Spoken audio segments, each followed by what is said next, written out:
Okay, so we're gonna start because you guys are back on TV yet again. Yes. Yeah. Yes. What'd you think about that? Well, so with everything going on, with the R. Kelly stuff, your ex-husband, why get back in reality TV now? Why get in the spotlight? Because the key word, that was ex-husband, and that has to deal with him.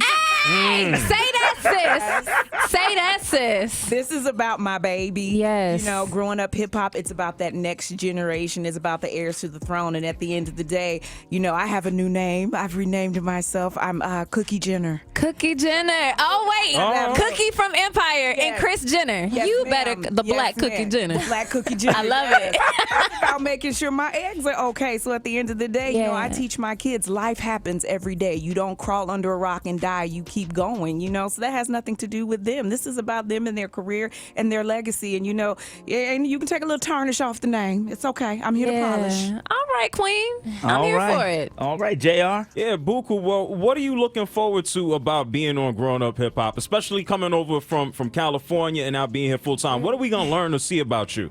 I honestly, I think I'm most excited to just have a platform to be myself and just allow people to actually make a judgment off of me based off of who I am, not necessarily like who my parents are or what I come from, So yeah, I'm just really hoping that people get a chance to see like I'm just this really chill ass. Oh, can I curse? No, you can't curse. Sorry. You Well, can say I'm just, ass, sorry. though. Okay. All right. Well, I'm just like this really chill person, that like wants to just change the frequency of the world right now. And I don't know. Yeah, like I hope people realize I'm just like chill. I'm not really out here like trying to be rich or famous or none of that because it's not really important.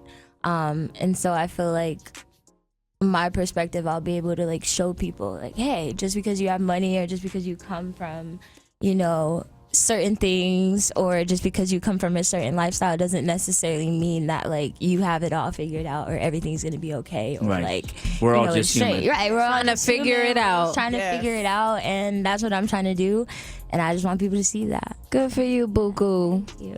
So, let me ask you this. So, were you going to school? Are you going to school? I'm going back to school. Okay. Yes, lip smack.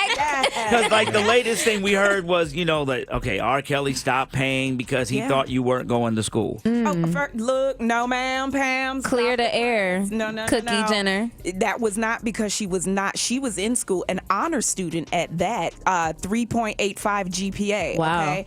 Great student. Her artwork was also in the windows of Macy's. So that's not a student that just stops going. When there's financial abuse, she cannot go. So let's be very clear about that. Okay. But she will be attending SCAD in the fall. Amazing. Here in Atlanta. Thank Yes. So I'm very proud of her. But it's just one of those things. Like I teach my kids life happens. But at the end of the day, I'm like a lioness and her cubs. I'm coming after you when it comes to my baby. How did let me ask you this, because after obviously we talked and everything went down and it is still happening right now, how does it personally feel to see R. Kelly go to jail? I'm really disconnected from it. Are you really? At the end of the day, yeah, because that's his life. That's the life choices that he made. So I cannot actively take that on. At the end of the day, I have children that I have to live for. And what about the children? What about you, Buku? How do you feel when you see all this with your dad on TV and him being taken to jail? As a daughter, it's really hard to like comprehend and really process exactly how I feel.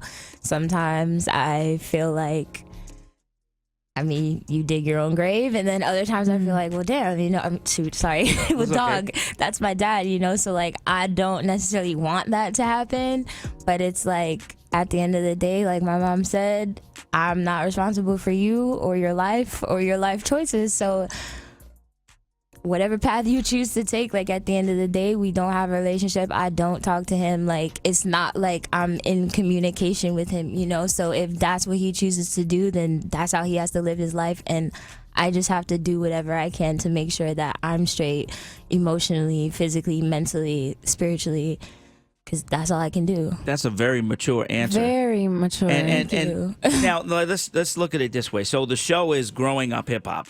So the relationship is R. Kelly.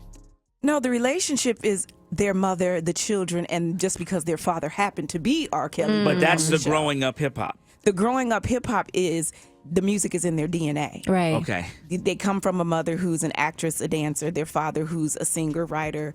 You know, it's in them to do. So I don't think that it's necessarily just because that's who their father is, because there's a lot of children out there who have talented parents don't mean that they're talented children. Right. They're on the show because they're talented children. She says she's not just a music artist; she's a sculptor, a painter. Yes. Like she said, she was up all night. I can see the paint on your shirt, Mama. Wow. I'm a real artist. A real artist. I have paint on probably every piece of clothing I own. So, like, I'm really in this. And then another thing, like, to kind of piggyback off of what my mom was saying, like, it's also, it's just a really big opportunity because we as a family haven't really gotten a chance to, like, say, hey, no, this is how we feel. This is what actually is going on. This is where we are in our life. It's always been kind of like from his perspective and whatever's happening with him. And that's kind of like what's going on with the whole family.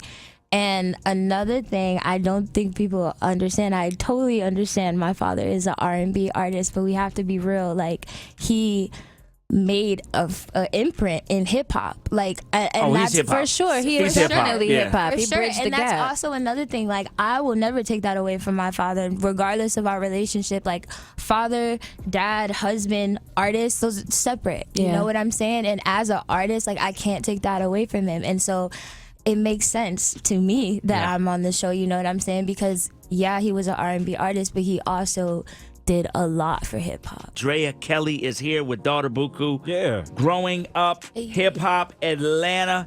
It is going down. It goes down this Thursday, 9 o'clock.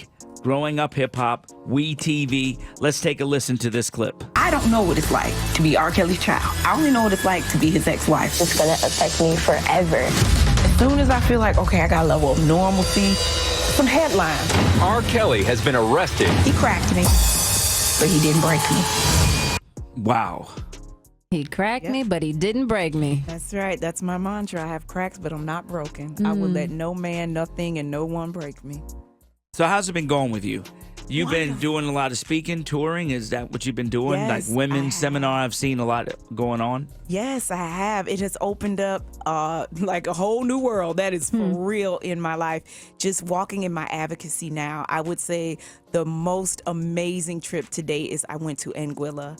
And I attended the Hats and Heels event there, and it's for domestic violence awareness. And on the entire island of Anguilla, they don't have a hotline, and they don't even have a women's shelter there. Wow. So that's my biggest venture now, is opening Drea's Dream House, the first women's shelter in Anguilla. I'm actually doing a Hats and Heels US event to help raise money for that cause, and just being able to have a platform and speak. I think I've gone from one end of the country to the other. Like, it has been amazing, and the outpouring of just support and women sharing their stories and saying how empowered they feel with me just coming forward has been life-changing. You know, when you were here before, one of the things you said about R. Kelly was, I don't know that R. Kelly. That was the thing that really stuck with me. When we talked about it, you said, I know a R. Kelly, but this R. Kelly, I do not know. I don't know. No.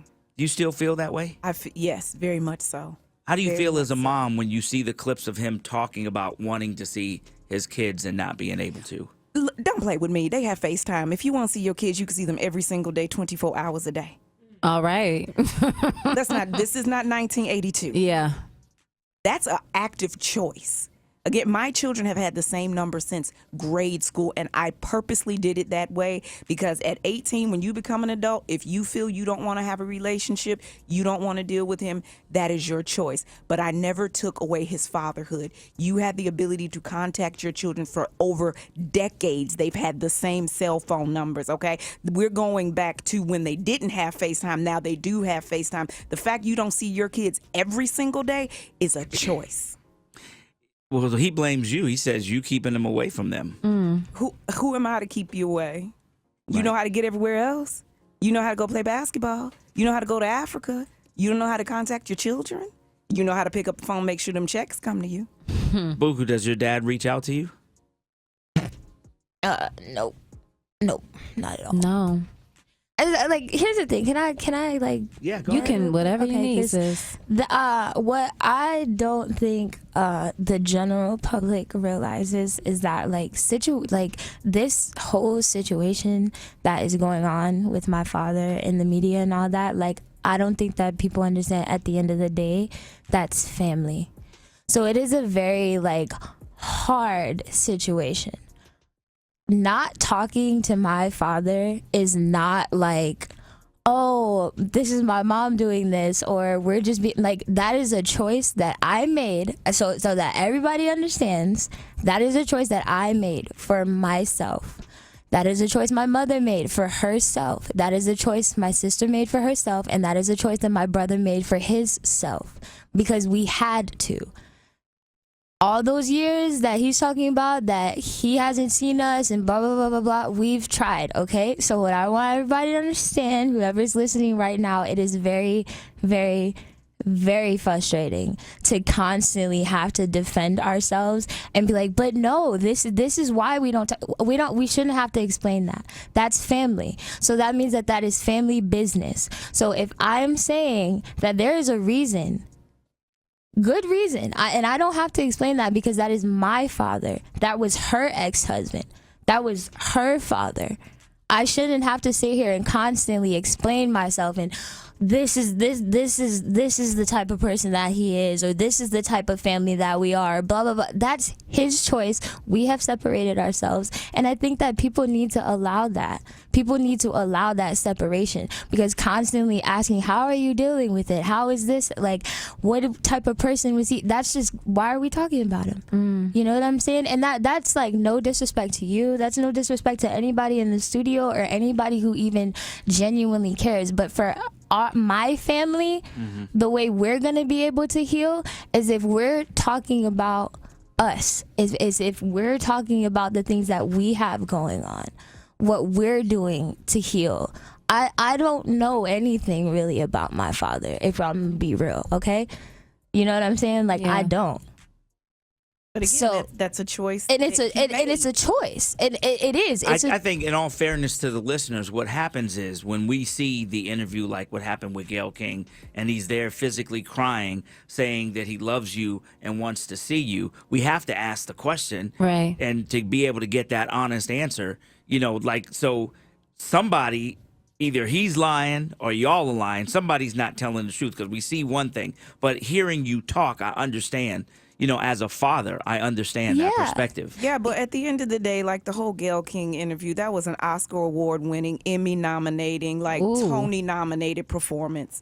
At the end of the day, if you want to contact your children, you know how. But because of his life choices, which is psychologically, emotionally best for my children and for me, Right. we have to separate from it. Now, if it was a healthy situation, that would be totally different. I'm not that type of mother that would ever pit my children against their father. What do That is you unfair. say to the people who are listening right now, saying, well, if that's the case, why are you doing reality TV then? Because that's my business and I can do what I want to do with my life. But the clip in the reality TV show has you talking about him.